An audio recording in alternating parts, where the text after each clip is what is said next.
Well, and not only that, you can actually put that into your visual schedule from 9 or, well, say 10 a.m.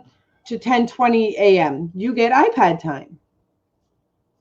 And limiting it in that way, but still giving it to them because everything's different and educate. Like my sister, she only allows certain hours that they can have TV time or any screen time. Yeah.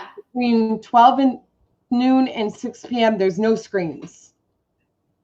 My brother-in-law is home from work. He is a heavy diesel mechanic.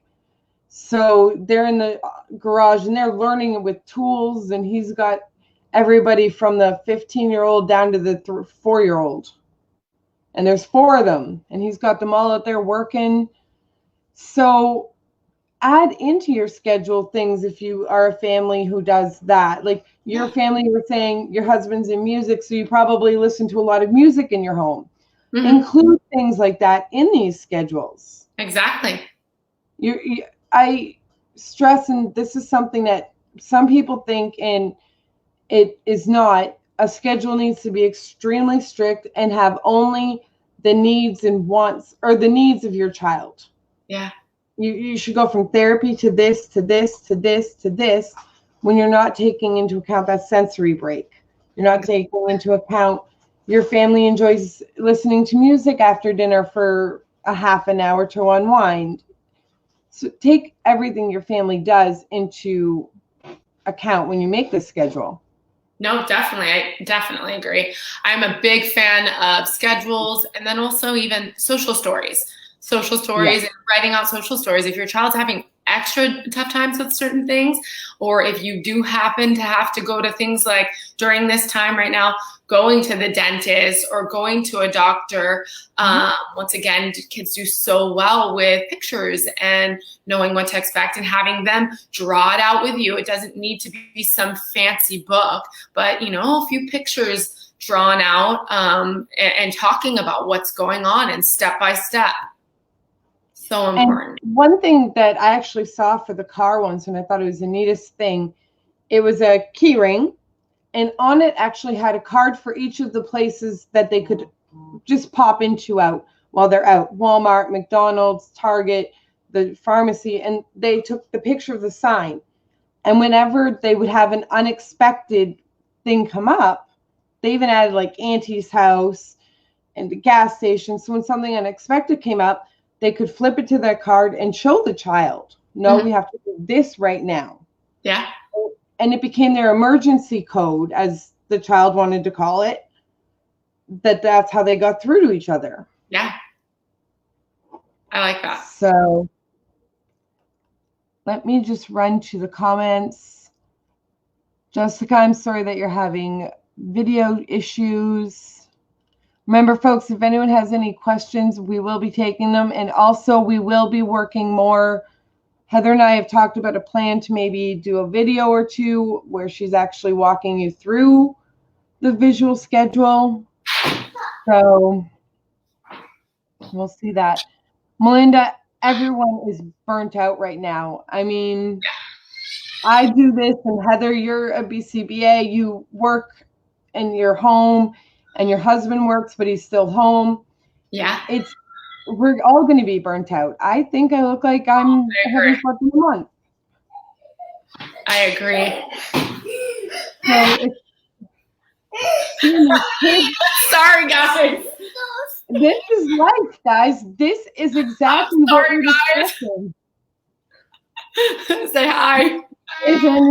Hi. Okay, hold on one sec, guys. Guys, this is it. This is her new normal.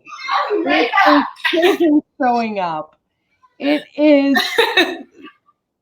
So don't get yourself worked up and burnt out. Kind of when moments like this happen, you have no choice, but that was funny. You have to laugh. You have to be like, you were told, but mommy can't punish you right now. I know. I'm like, and I reminded her earlier, hey, I'm going to be on this. Let's not come in here. And I totally just reinforced it by letting her wave and say hi to everyone. But unfortunately, this is kind of the new norm right now. Everyone's life is a little bit chaotic. And I've seen, people saying, oh, the screenshot from my business meeting this morning, and there's a kid hanging off of like 2 or 3 people. Right? It happens. Yeah. We're not only business people, but we're parents first. Yeah. And it's really hard when our business makes us encroach on our parent time, because you can't do both at once. Exactly. And we're all human. We're all in this together. I feel like I said, I've seen this. One of my partners, Jacqueline Larita, she just did one of these last week. She does lives for us all the time for our supplement. And she's like, Nick's going to probably be banging on that door and wanting to come in. And I'm like, this is the new norm. Like, we're doing as best as we can right now. But yeah, and we've got to kind of accept where we are. Yeah. I mean, our children are going to struggle until they see that we're okay. Exactly. Having a parent who's calmer is better for the child, because the child picks up our stress.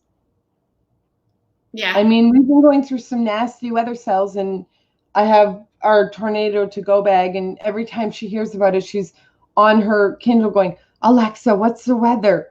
Alexa, are the tornadoes coming? And so I have to remember during those times to step back. Yeah. Yeah. No, definitely.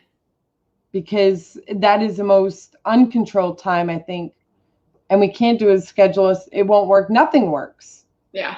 Because you don't know, but you just kind of do it. So. Yeah, definitely. The virtual classes, guys, I wanted virtual classes so bad, but Jack's been doing them and they're rough. They're so rough. The distance learning, that's hard. Packets, they changed how they did the packets last week, and it's much more organized. It's a lot less work. We were spending 3 to 5 hours a day for 7 to 8 days. Like, we'd pick it up Wednesday and start and finish it Wednesday morning and pick it up and drop it off and get the next one Wednesday at lunchtime. I mean, now she's doing the packet every day, but she's also, thankfully, guys, I got her back to going to sleep at night. That's awesome. So we changed her schedule at night completely. We kind of one day decided we're done with everything. Gave her a brand new schedule. She likes it better, and she's sleeping by 10:30. That's awesome. That makes me happy. Well, Heather, I want to thank you for joining us. It's been wonderful. Now, I heard you have a lot going on. You were talking about some stuff you have going on. Why don't you tell us about it? Absolutely. So, any people that have been following me or know much about me, I started an ABA company in 2000, or we sold in 2016. I was very involved in SB 946 passing. That's the insurance mandate in California where insurance started paying for ABA. We were actually one of the first ABA companies to get insurance to fund for it. And we were the first to get Medi-Cal to reimburse for ABA. So I'm really big about ABA. I'm a BCBA. I had one of the largest companies in Southern California. We sold to Autism Learning Partners, which is the largest out there. Owning an ABA company, obviously, I'm very passionate about ABA, but I saw how important nutrition is, and I saw families going to biomedical doctors and DAN doctors, and just seeing really good success in changing diets and nutrition and supplementation and gluten-free and casein-free diets. And, I'm going to be really honest, I'm from someone that I didn't have the best nutrition. I didn't know how important that kind of stuff. I'm all about, ABA and BCBA stuff, but saw a difference in my own daughters when depending on what they ate. But I also have daughters with sensory processing disorder, and one of them that has cyclic vomiting syndrome and is a very picky eater. So it's not always easy to get them to eat. We had times where we were in the hospital all the time at Chalk, and I'd come home and I had to give her all these different supplements, medicines, And it's just not realistic. That wasn't something that I could do, but I saw such a difference when I did give them to her.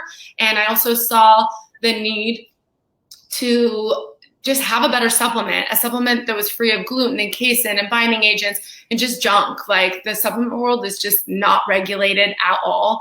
And so we created a supplement, myself and Dr. Shea. And it's similar to one you'd find at a biomedical doctor's office. Me, even in the autism world, how engulfed I am in the autism world, it was impossible to get into a biomedical doctor. And these are with big connections that I have. And I'm just like, it's so expensive, cash only. And so we really created a supplement that is designed for those picky eaters and those with nutrient deficits that aren't getting the best nutrition. It's based on our own Dr. Shea's research and Dr. James Adams, who's a pioneer in the autism world as well, and what they're especially lacking. And it's just a better supplement. We continue to hear amazing feedback. Myself and Dr. Shea started it, and now Jacqueline Larita, who actually happened to be on the Housewives as well, she tried the product, loved it so much, contacted us and was like, how do I get involved? Like, my son is doing amazing. Like, what is in this supplement? And there's no trick to this supplement. It's just the highest quality vitamins and minerals in the most bioavailable forms and nothing else. Like, that's how all supplements should be. No junk, no fillers, no binding agents, just stuff that shouldn't be in supplements, and doing things like third-party testing and getting insurance to reimburse for it. This is what I want. What I want for the future is when a child gets an autism diagnosis or whatever it is, to look at the big picture. I think ABA is amazing, occupational therapy, speech therapy, and nutrition. Look at the big picture and look at all those aspects. And I think that those are all so important. So I started as a professional, but here I am as a passionate mom creating something just because I saw the need for it. Like, there really needed to be something like this out there. And so now I'm in the supplement world, and we started Simple Spectrum Supplement, and just better supplement. And that's where I